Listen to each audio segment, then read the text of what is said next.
করেন এবং কোহিনূর দাবি করেন এবং এটিকে তার কিংবদন্তি ময়ূর সিংহাসনেও স্থাপন করেন।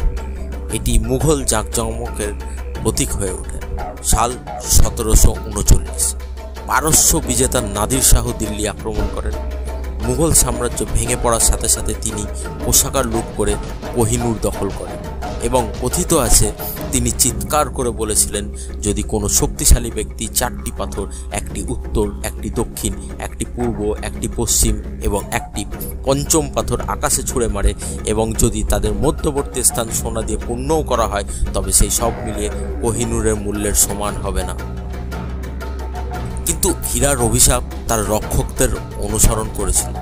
নাদির শাহকে হত্যা করা হয় এবং পরবর্তীতে এটি পাঞ্জাবের মহারাজা রঞ্জিত সিংয়ের কাছে পৌঁছায়।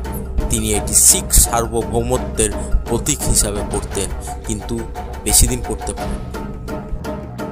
সাল 1849 অ্যাংলো শিখ যুদ্ধের পর British east India company Lahore চুক্তির অংশ হিসাবে মাত্র 10 বছরের মহারাজা তরুণ মহারাজা দালিব সিংকে কোহিনূর সমর্পণ করতে বাধ্য করেন।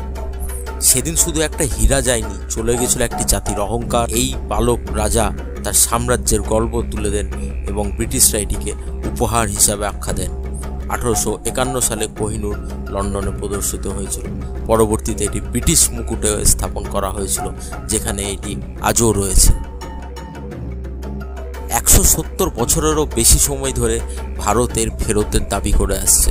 ব্রিটিশরা আইনি মালিকানা দাবি করে, কিন্তু ইতিহাস ভিন্ন গল্প বলে। সম্মতির গল্প নয়, বিজয়ের গল্প। কোহিনূর একটি রত্নের থেকেও বেশি কিছু। এটি ভারতের লুণ্ঠিত সম্পত্তি বা ঐতিহ্যের প্রমাণ বলে। কোহিনূর আসলে কার?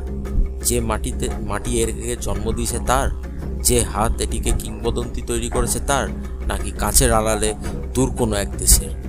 কোহিনূর এমন একটি হীরা যা রাজ্যগুলির উত্থান পতন প্রত্যক্ষ করেছে।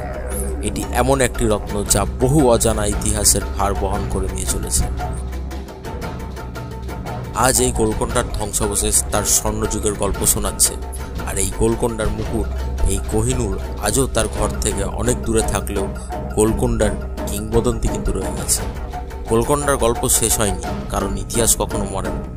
আজও যখন সন্ধ্যা নামে মনে হয় এই দুর্গের করিডোরে শোনা যায় অতীতের পদধ্বনি, সেই সুলতানদের গর্জন, সৈন্যদের চিৎকার।